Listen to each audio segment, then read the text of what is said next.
आवाज आ रही है? Yes, sir. Yes. Okay, third point लिखो. All the molecules of this same gases are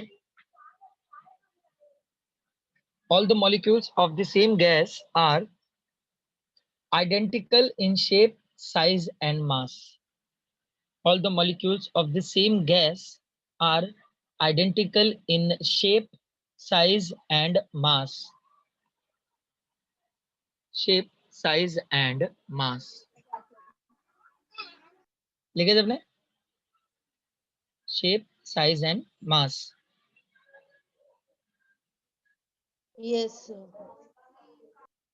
third point समझ में आया? Yes, sir. Fourth, the actual volume occupied. Fourth point, the actual volume occupied by the gas. The actual volume occupied by the gas molecules is negligible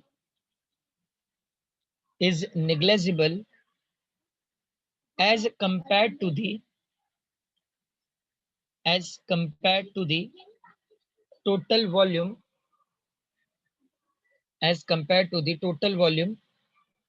occupied by the gas. I repeat, the actual volume occupied by the gas molecule is negligible as compared to the total volume occupied by the gas. Fourth point सबके सामने है, बहुत ही simple word दिया है मैंने, explain करो क्या बोला है। विल सी कितने लोग फोकस कर रहे हो यहाँ पे। सर समझ में आया सर, एक्सप्लेन कैसे करें? मोलेक्यूल को सॉरी सर, जो सिंगल पार्टिकल सिंगल मॉलिक्यूल होता है उसका जो वो ऑक्यूपाई करता है वॉल्यूम बहुत नेग्लिजिबल, बहुत छोटा है, वो कुछ नहीं ऑक्यूपाई करता। सपोज अपने पास एक कंटेनर है, उस कंटेनर में अगर मैंने कोई गैस मॉलिक्यूल्स डाला है तो वो जो मॉलिक्यूल अंदर है कंटेनर के अंदर वो नेग्लिजिबल है, उसने मतलब कोई भी जगह ऑक्यूपाइड नहीं किया है, समझ रहे हो? उसका जो वॉल्यूम है, स्पेस जो डोमेन कहते हैं, जो डोमेन है वो पूरा नेग्लिजिबल है, मतलब उसने जरा भी जगह कंज्यूम नहीं किया है। सुन रहे हो आप लोग? Yes, sir. Last point, write down the intermolecular force of attraction. अच्छा, इंटरमोलिकुलर फोर्स क्या है? अभी तो मैंने आप लोगों को कैरेक्टरिस्टिक दिया था कुछ देर पहले। Intermolecular forces ideal gas equations में होते हैं क्या? No sir. नो। तो यहाँ पे पॉइंट उसी से रिलेटेड है, the intermolecular force of attraction between gas molecules are negligible. सुना आप लोगों ने? Yes sir. Write down the intermolecular force of attraction between gas molecules are negligible.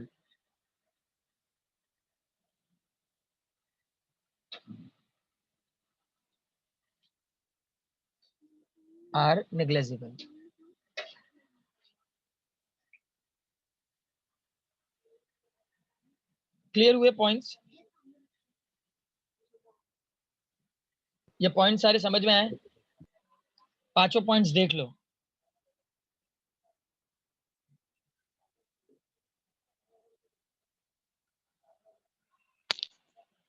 पांचों पॉइंट्स देख लो।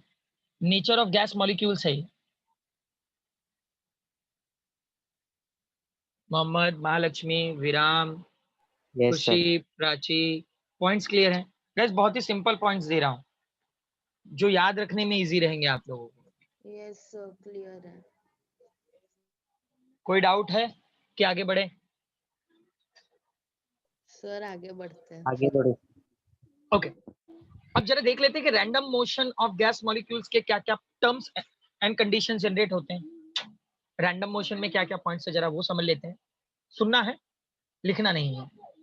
आपको खाली इतना ही याद रखना है that all the gas molecule which should be travel in a random motion, okay, just because it is following the elastic, perfectly elastic collision.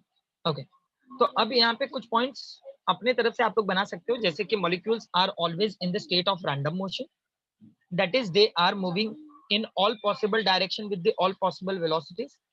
This state is called as the molecular chose. सुन रहे हो आप लोग? इस condition को हम लोग क्या कहते हैं? This state is called molecular chose. मतलब ये अपने चूजन एरिया में ट्रैवल करते हैं. मतलब सिंपल याद रखना है कि गैस मॉलिक्यूल्स जो रैंडम मोशन में ट्रैवल कर रहे हैं, they are moving in all the possible direction with the all possible velocities. That state is called as the molecular chaos. मतलब ये अपने चूजन एरिया पे किसी भी पर्टिकुलर वेलोसिटी से ट्रैवल कर सकते हैं. ये पहला पॉइंट क्लियर हुआ रैंडम मोशन का? Yes sir. सिंपल से पॉइंट है कि मतलब जो गैस मॉलिक्यूल्स है वो किसी भी डायरेक्शन में किसी भी वेलोसिटी से ट्रैवल कर सकते हैं. इसी स्टेट को हम लोग मॉलिक्यूलर चूजन एरिया कहते हैं या फिर मॉलिक्यूलर चोज कहते हैं. ओके, आगे इन पॉइंट को आप और भी सही तरीके से मतलब बना सकते हो, और भी कुछ पॉइंट्स ऐड कर सकते हैं. जैसे due to their random motion the molecule constantly collide with each other. मतलब बहुत सारे मॉलिक्यूल्स हैं तो ये कंटिन्यूअसली आपस में कोलाइड होते रहते हैं. And with the walls of the container. मतलब जिस भी हम लोग वॉल्यूम में या फिर कंटेनर के वॉल्यूम में हम लोग इसे डालेंगे. एक सेकेंड गाइस, सॉरी गाइस, पीछे थोड़ा नॉइस आ रही थी. आई रिपीट, मतलब जब भी हम लोग गैस मॉलिक्यूल्स को किसी भी कंटेनर में डालते हैं तो वहां पे ये कंटिन्यूअसली एक दूसरे से कोलाइड होते रहते हैं और साथ ही साथ जो कंटेनर का वॉल है उससे भी कोलाइड होते रहते हैं. अब यहाँ पर जो कंडीशन अप्लाई होता है इनके अंदर क्या अप्लाई होता है? Perfectly elastic collision. There is no loss of kinetic energy during the collision. ये बात आप लोगों को याद रखनी है. जब भी हम लोग गैस मॉलिक्यूल्स को कंटेनर में डालते हैं they are continuously colliding with each other and also collided with the wall of the container, and during that collision that is there is no loss of kinetic energy. Second point समझ में आ रहा है मोहम्मद क्या बोल रहा हूं मैं? Yes sir. During the collision it does not having the loss of kinetic energy. याद रहेगा?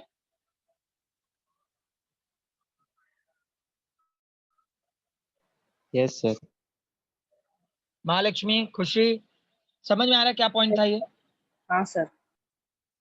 ओके, अब मैंने आपको क्या बताया था कि ये स्ट्रेट लाइन में ट्रैवल करते हैं, मतलब इनके पास ट्रांसलेशनल काइनेटिक एनर्जी होता है. तो इसी के अकॉर्डिंग पॉइंट हम लोग बना सकते हैं. Between any two successive collision a molecule travel in a straight line with constant velocity. It is called free path. सुना आप लोगों ने? क्या बोलते हैं इसको हम लोग? Free path. आगे मैं इसका डेफिनेशन दूंगा आप लोगों को, अभी फिलहाल समझ के रखो. Between any two successive collision, अगर एक कंटेनर है और मान लेते हैं हम लोग कंटेनर के वॉल से हमारा गिवन मॉलिक्यूल कोलाइड हो रहा है, तो पहला कोलिजन यहाँ पर हुआ, दूसरा कोलिजन हुआ, तो इन दोनों के बीच का ये जो डिस्टेंस है इसको हम लोग फ्री पाथ कहेंगे. सुना आप लोगों ने? क्या कहेंगे? Free path. Between any two successive collision a molecule travel in a straight line with the constant velocity, it is called free path. Is it clear everyone? Yes sir. मतलब Yes किस sir. तरीके से free path का ये diagram बनता है. Okay, after that the time of impact, that is the time during which collision occur, is very small compared to the time interval between two successive collision. मतलब ये दो collision हुआ है इनके बीच का टाइम इंटरवल बहुत ही ज्यादा स्मॉल होता है. इतना ज्यादा स्मॉल होता है कि मतलब हम लोग इसको नेग्लिजिबल मान सकते हैं, लेकिन एज पर डेरिवेशन हम लोग इस टाइम ऑफ इम्पैक्ट को यूज जरूर करते हैं with the help of velocity formula. And our velocity formula should be a very simple, distance upon time. तो हम लोग इजीली वहां से टाइम का कॉन्सेप्ट फाइंड आउट करते हैं, बट बहुत ही ज्यादा स्मॉल होता है. It is very small. Is it clear? क्योंकि अभी जैसे आपके घर में बहुत सारे गैस मॉलिक्यूल्स हैं वो रैंडमली कोलाइड हो रहे हैं, उनके अंदर फ्री पाथ क्रिएट हो रहा है. फ्री पाथ क्रिएट हो रहा है मतलब उनके अंदर टाइम ऑफ इंटरवल भी जनरेट हो रहा है. वो टाइम इंटरवल कितना शॉर्ट है वो एज पर डेरिवेशन ही होता है, रैंडम नहीं होता. इसी में एक और भी पॉइंट हम लोग दे सकते हैं. Through the molecules are constantly moving from one place to the another, the average number of molecules per unit volume of the gas remain constant. ये सारे पॉइंट्स जो मैं गाइस आप लोगों को बता रहा हूँ रैंडम मोशन के, ये हम लोग आगे के डेरिवेशन में यूज करने वाले हैं. एक इंपॉर्टेंट डेरिवेशन आप लोगों को मिलने वाला है. समझ में आ रहा है रैंडम के पॉइंट्स क्या है? बेसिकली ये जो कैरेक्टराइजेशन था उसी कैरेक्टराइजेशन में ही ये सारे पॉइंट्स कवर अप हो जाते हैं. मैंने थोड़ा डिटेल में इलैबोरेट कर दिया है, चलेगा ना? Yes. अच्छा, कुछ पॉइंट एक्स्ट्रा होंगे, थोड़ा जरूरी है, तो आप लोगों को पॉइंट्स नोट डाउन करने होंगे। सबसे पहला है हमारा फ्री पाथ है। Write down, give the heading free path.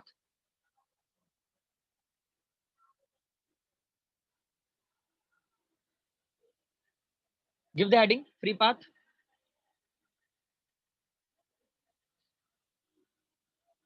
Write down the distance covered by a gas molecule between two successive collision. The distance covered by a gas molecule between two successive collision in a straight path. In a straight path is called as free path. Is called as free path. Is called as free path. ये हमारा container है। Okay, अगर मैं यहाँ पे कोई भी molecule ले रहा हूं तो यहाँ पर जो कोलिजन होते हैं, ओके, तो कुछ पॉइंट्स जैसे यहाँ पर हम लोग अपने समझने के लिए देके रखते हैं कि जैसे यहाँ पे सी है, ये डी है, ओके, ए है, बी है, ई है, ओके, ये एफ है। तो मतलब ये रैंडम कोलिजन्स हैं, रैंडम पॉइंट्स हैं। समझ में आ रहा है सबको? तो अगर मैं यहाँ पर इनके पाथ के मतलब इनको पाथ में दूं कि किस टाइप के यहाँ पे पाथ कैसे जनरेट हो रहे हैं, तो यहाँ पे लैम्डा 1 है, राइट, ये लैम्डा 2 है, लैम्डा 3 है, लैम्डा 4 है, मतलब ऐसे ही पाथ, मतलब दो कोलिजन के मिड में एक एक पाथ जनरेट हो रहे हैं, लैम्डा 5 है। ये मैंने रैंडम सीक्वेंस दिया है, आप लोग कोई भी सीक्वेंस दे सकते हैं यहाँ पे, ये अपने समझने के लिए है। तो अगर मैं सिर्फ एक ही पाथ बनाऊं तो समझने में ज्यादा इजी हो जाएगा। अगर आपको याद रखना हो तो इस तरीके से सर ए टू बी, तो यहाँ पे ये लैम्डा 1, इसी लैम्डा को हम लोग फ्री पाथ कहते हैं। समझ में आ रहा है? लैम्डा को ही क्या कह रहे हैं हम लोग? Free path. सर हाँ बोलो। सर वो पॉइंट रिपीट कर दो, मैं डिस्कनेक्ट हो गया था। यस यस यस, मैं रिपीट कर रहा हूँ। The distance covered by a gas molecule between two successive collision in a straight path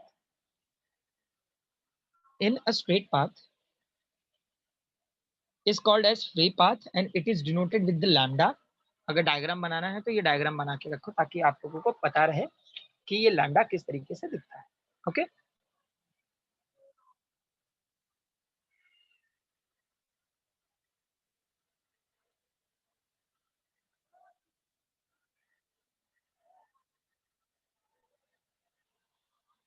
Done, sir. Done. Write down next point, mean free path. Next heading is mean free path. Mean free path के लिए देखो आपका text book है आप लोगों के पास? Yes, sir. Yes sir है। तो देखो यहाँ पे डायग्राम बना हुआ है पेज नंबर 57 में, 3.1 बी है, a typical molecule in a gas executing random motion. दिख रहा है random motion? Yes sir. Okay, तो अब यहाँ पे रैंडम मोशन में बहुत सारे कोलिजन्स हुए हैं, बहुत सारे कोलिजन्स हुए हैं, मतलब इनका हम लोग एवरेज फाइंड आउट करने वाले हैं। क्या फाइंड आउट करने वाले हैं हम लोग? इनका एवरेज। तो उसको एक्सप्लेन करने वाला हेडिंग है, so give the heading mean free path. Write down the average distance covered by a gas molecule, the average distance covered by a gas molecule between two successive collision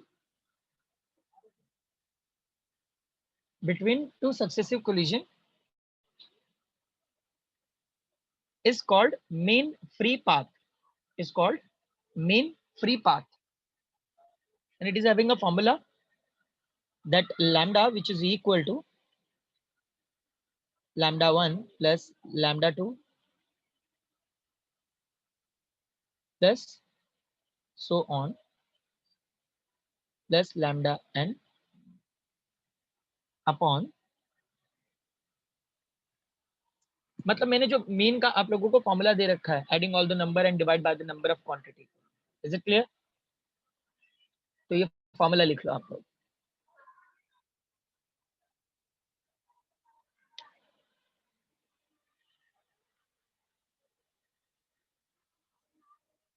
done everyone? Yes, sir. यहां तक के points clear है?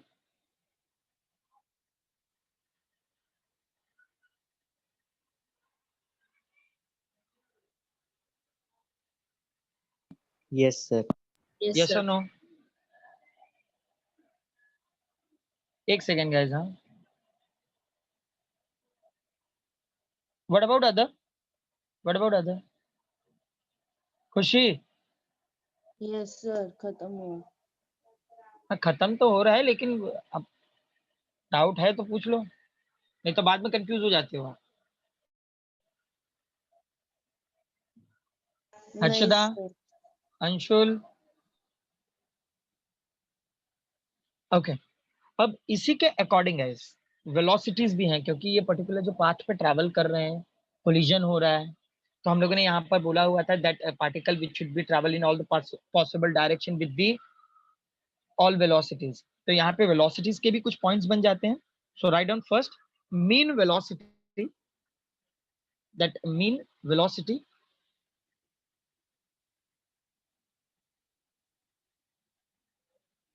Mean velocity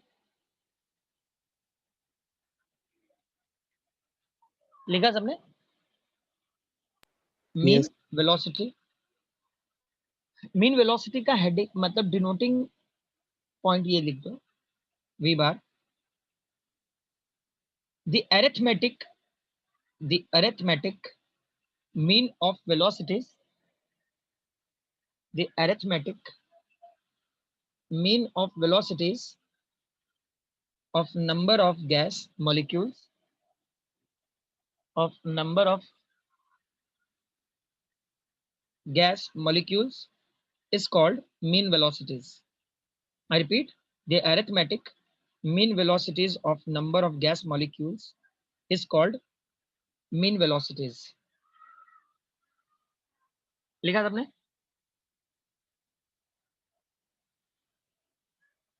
same concept में होगा, v1 v2 plus so on vn upon n. Okay,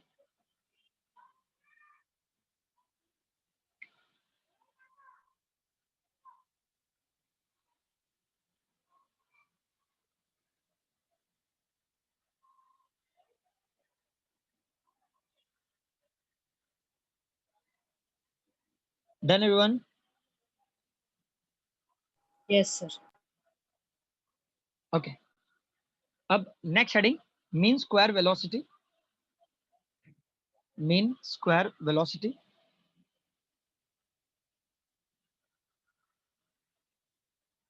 mean square velocity लिखे? Yes sir, लिख के हो गया। Right down the average value of square of velocities, the average value of square of velocities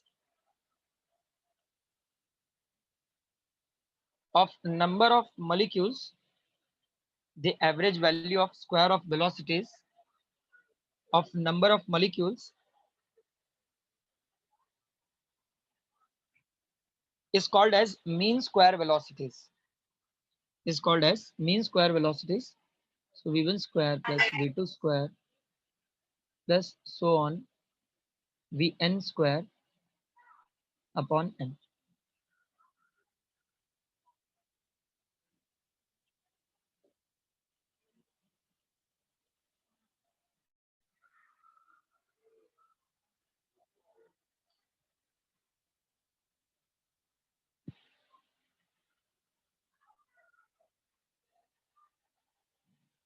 formula लिख लो। हाँ, जब derivation कराऊंगा तो ये फॉर्मूलाज पूछूंगा आप लोगों से।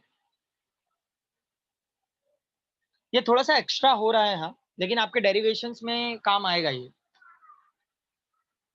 आई डोंट नो कि मतलब चैप्टर्स में क्यों नहीं डाला गया ये सारे पॉइंट्स, बट होने चाहिए क्योंकि वो डेरिवेशंस में डायरेक्टली यूज कर रहे हैं, तो आप लोगों को पता होना चाहिए कि सारी चीजें कहाँ से आई हैं और क्या है इनका work.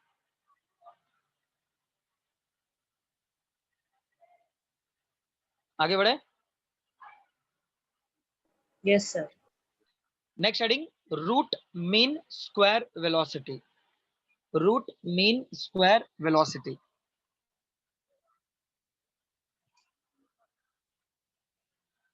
Root mean square velocities.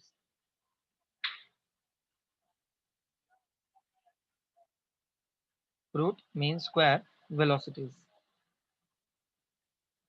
Root mean square velocities.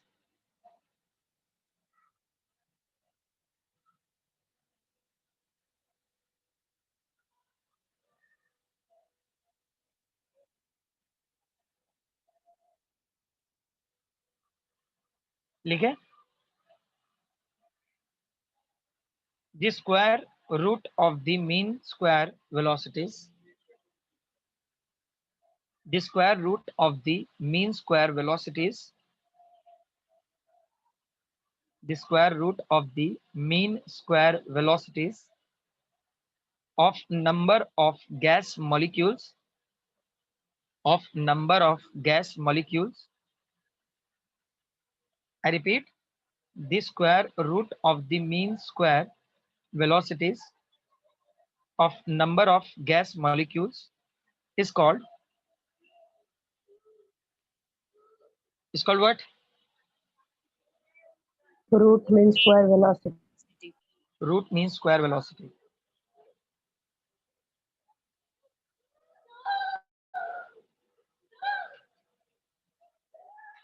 V1 square plus V2 square plus so on, Vn square upon n. Write down that all the formula.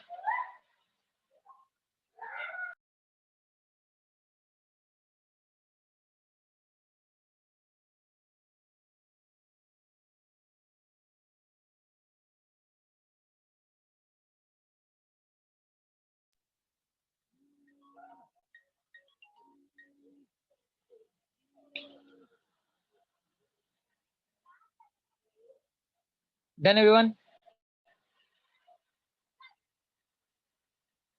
Yes, sir. Yes, sir, done. Okay. अभी आज के लिए guys मैं इतना ही रखने वाला हूँ क्योंकि जो डेरिवेशंस हैं वो 3 डेरिवेशन बैक टू बैक हैं, तो वो डेरिवेशन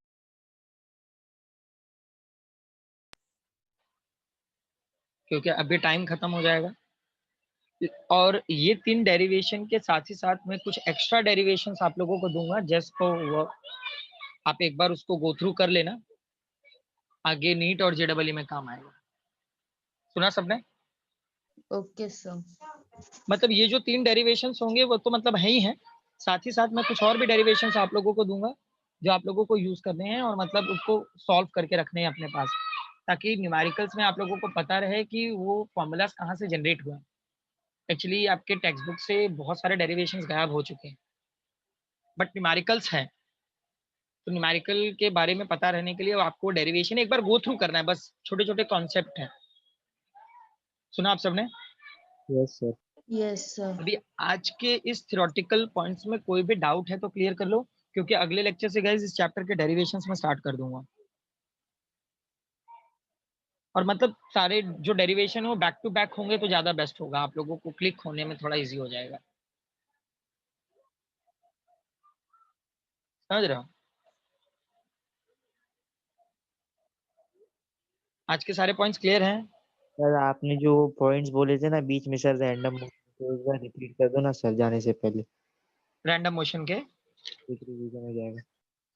देखो, रैंडम मोशन के कुछ पॉइंट्स आप लोग अपने आपसे ही मतलब कैरेक्टराइजेशन जो दिया है वही काफी है, बट फिर भी वो सारे पॉइंट्स जो थे मैं एक बार वापस शॉर्ट में बता देता हूँ आप लोगों को कि मतलब क्या क्या रैंडम मोशन के कंडीशंस हो सकते हैं अगर थोड़ा सा इलैबोरेट करें उन कैरेक्टराइजेशन पॉइंट्स को। तो ऐसे थे, molecules are always in the state of random motion, they are moving in all possible direction with all possible velocities, this state is called as the molecular choice. Okay, तो अपने chosen area में travel कर रहे हैं, that's why it is called as the molecular choice. इसका एक और point हम लोग जनरेट कर सकते हैं, लेकिन किस फॉर्मेट में? तो रैंडम मोशन का वो होगा, due to their random motion their molecules continuously colliding with the each other with the wall with the walls of the container also.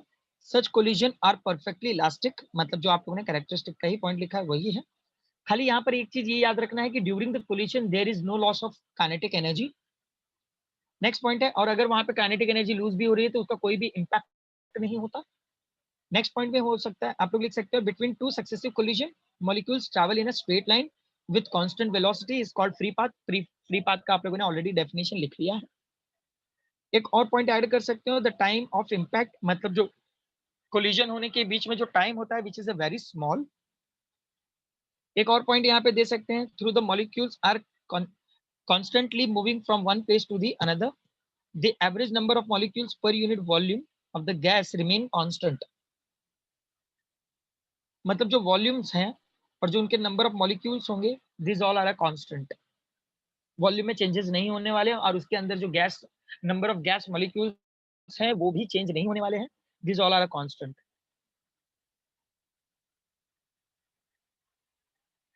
Yes sir. Mohammad, point clear है? अच्छा, वो रैंडम मोशन के जो points हैं, आप लोगों को नोट्स मिला है? नोट्स मिला है क्या किसी को? Yes Yes, sir. sir. तो उसमें ढूंढोगे तो शायद मिल जाए रैंडम मोशन का. इनकेस अगर नहीं भी मिला तो मैं किसी दिन ये सारे पॉइंट्स लिखा दूंगा आप लोगों को, ठीक है? Okay sir.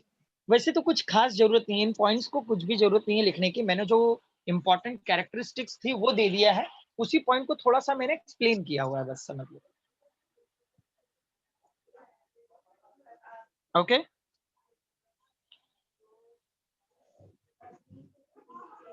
Okay guys, then will stop here. इस चैप्टर में से थियरी पार्ट कितना आता है बोर्ड एग्जाम में? इंपॉर्टेंट है, इंपॉर्टेंट है. मतलब 4 to 5 मार्क के लिए है. ये जो 3 डेरिवेशन है ना, इन 3 डेरिवेशन में से किसी एक डेरिवेशन पे न्यूमेरिकल तय होगा. डेरिवेशन का तो बोल नहीं सकते, लेकिन न्यूमेरिकल जरूर होगा. न्यूमेरिकल के लिए इंपॉर्टेंट है चैप्टर, ये याद रखना. Okay sir. ओके, तो अभी इस साल क्या है कि मतलब थोड़ा सा पोर्शन को रिड्यूस किया है ये काइनेटिक थ्योरी ऑफ गैसेस को, और रिड्यूस करके जो उसका एक्स्ट्रा पोर्शन था वो किस में डाल दिया हुआ है, आपका थर्मोडायनेमिक नाम का चैप्टर बना दिया. तो थर्मोडायनेमिक में हीट वाला पार्ट क्या है सर? सर बोर्ड कभी है? देखो 23 अप्रैल के बाद का डेट ऐसा बोल रहे हैं कि मतलब 23 अप्रैल के बाद होगा, कंफर्म सर डेट नहीं पता. सर फिर मतलब जेई और बोर्ड क्लैश होगा ना? नहीं, वो आगे एक्सटेंड होगा, डोंट वरी. अगर बोर्ड एक्सटेंड हो रहा है तो वो भी एक्सटेंड होगा, पोस्टपोन होगा. सर जेई फरवरी, मार्च, अप्रैल, मई, ये चारों महीने. देखो अभी तो मतलब बोर्ड का क्या सिस्टम होने वाला है, वो लोग बैठ के कुछ ना कुछ तो डिसीजन लेंगे जरूर. ओके, अगर बोर्ड एग्जाम एक्सटेंड हो रहा है तो जाहिर सी बात है कि वो लोग हो सकता है कि जेडब्ल्यू भी एक्सटेंड हो जैसा इस साल हुआ है. लेकिन हाँ, आप लोगों को छुट्टी कम मिलेगी, ये ऐसा हो सकता है क्योंकि वो सर थोड़ा सा डेट आ गया 5-6 दिन फाइनल. डेट आया. हाँ, कभी का 23 का 23 फरवरी, फिर 15 मार्च, फिर अप्रैल में भी है, फिर मई में भी है. जेई 4 है. जेडब्ल्यू का ना. नहीं लिसन, वो चेंजेस होंगे, उसके लिए आप लोग बेफिक्र रहो. वो चेंजेस होंगे, उनका इतना टेंशन लेने की जरूरत नहीं है आपको, ठीक है? अब जो भी होगा आप लोगों के सामने होगा, बट ये इतना डरने की जरूरत नहीं है. हाँ, जैन मंथ में एक होता था, तो जैन मंथ का हो सकता है कि फैब में हो. 2 होते थे ना. हाँ, आपकी बार 4 है. हाँ, तो मतलब 4 अटेम्प्ट है वो, तो सारे अटेम्प्ट करने वाले हो क्या? सर तो कौन सा करे, मतलब पोर्शन कब तक खत्म होगा, कैसे होगा? अच्छा, फिजिक्स में आप लोगों का कितने चैप्टर खत्म हो गए? सर और फिजिक्स अभी 2 में 2-3 चैप्टर ही हुए हैं. किसमें? फिजिक्स 2 में? फिजिक्स 2 में. अच्छा, कौन कौन से? या कौन से, ये सेमीकंडक्टर्स, फिर magnetic materials and current electricity. Current electricity important वाला पार्ट अभी बचा हुआ है आप लोगों का। ठीक है, ये चैप्टर के बाद हम लोग थोड़ा कुछ इंपॉर्टेंट पॉइंट, कुछ इंपॉर्टेंट चैप्टर स्टार्ट करेंगे आपके पेपर 2 में। ठीक है, जैसे एटम्स, मॉलिक्यूल्स, न्यूक्लिया है, ठीक है सर। इलेक्ट्रोमैग्नेटिक इंडक्शंस है, एसी सर्किट है, कुछ इंपॉर्टेंट पॉइंट्स कवर अप करेंगे। Okay sir. ठीक है सर, एग्जिट करें। हाँ हाँ हाँ, जा सकते हो अभी आप। बाय। मैम, मैम आवाज आ रही है?